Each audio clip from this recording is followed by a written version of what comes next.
last days in Singapore, and I decided to finish off strong with a tour of the third protected neighborhood that everybody said I should go visit. It's called Kampong Glam? I don't know. Let's go see what it is.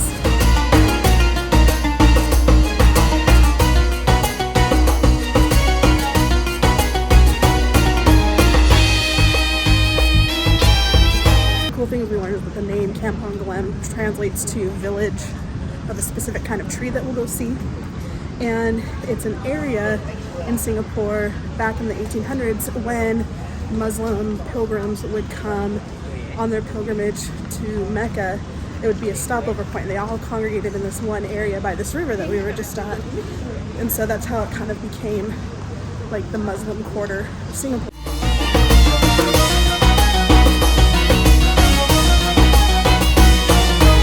Oh, and he also told us that the current immigration or like border control building is in the same location that it was back in the day when the Muslims would come stop over in Singapore. Obviously things have changed a little bit. The other thing that I want to share with you guys is that in Singapore, so our guy just spent a good, say, 30 minutes talking about the public housing system here in Singapore and why most Singaporeans will live in public housing. Basically, they get taken care of, they get looked after, they get discounts on a lot of things. It seems like a pretty sweet deal according to my guide. So obviously I haven't verified it, but it seemed like just really big apartment complexes with pretty awesome like communal areas.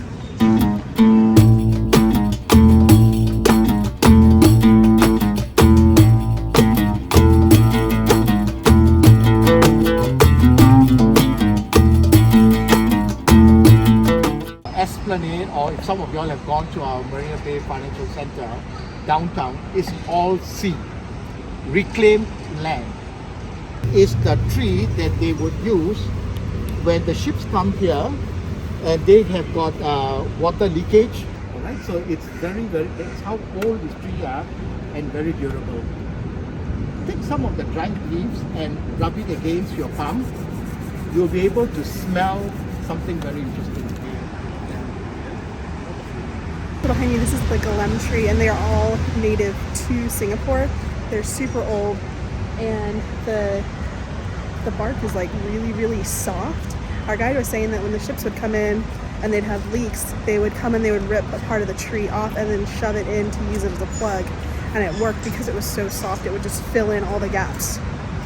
It's pretty sweet. Also, we're right next to the Hajj Fatima Mosque.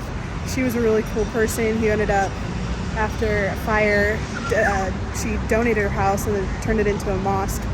But the architects were the Anglicans that built the St. Andrew's Church for my other tour. And I don't know if you can see the tower behind me is actually leaning over, and that's because it did not have a firm foundation. The street right across from us is called Beach Street, and that's where the original shoreline was. And so seawater would run underneath, and it compromised the foundation because they didn't wait long enough before they filled in the area. Since redone it, it's fine now, but they left the leaning tower just for a memory, and so there's a lot of metaphors with that in mind. So I'll just leave it there.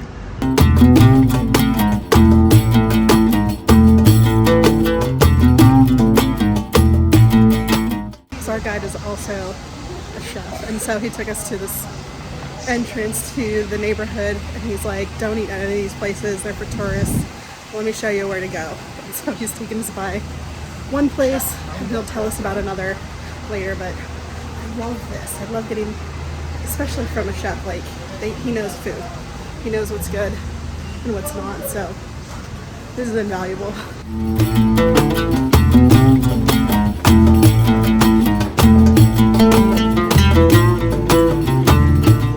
Also forgot to mention that I'm here during Ramadan, so there's a lot of clothes shops, and then there's also a lot of festivities out that doesn't normally look like this.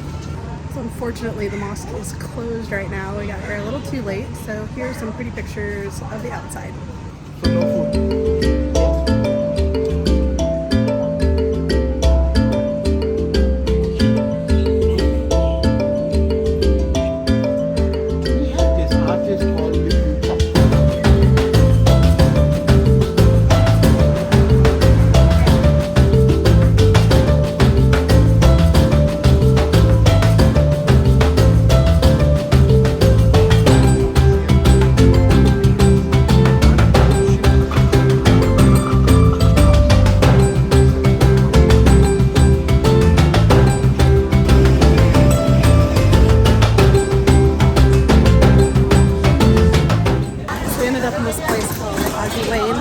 and it was where the original homes for the migrants were before they moved over to the more popular street. And a lot of the homes are a lot smaller because they didn't have money for brick and mortar, so they weren't able to build them as grand as some of the other neighborhoods that I've been to, but they're still very beautiful, they're still very impressive, and they fit a lot of people in there. And just like that, my tour is over. It was a very information-filled tour.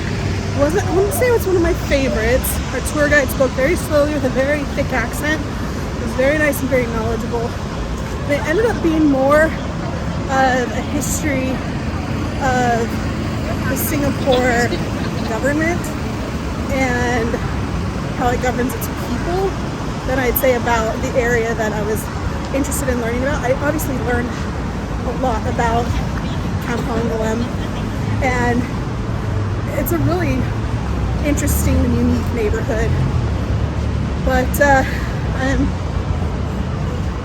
trying to walk home fast because I need to walk the dogs before the rain comes. It's coming in like half an hour. See you on the next adventure.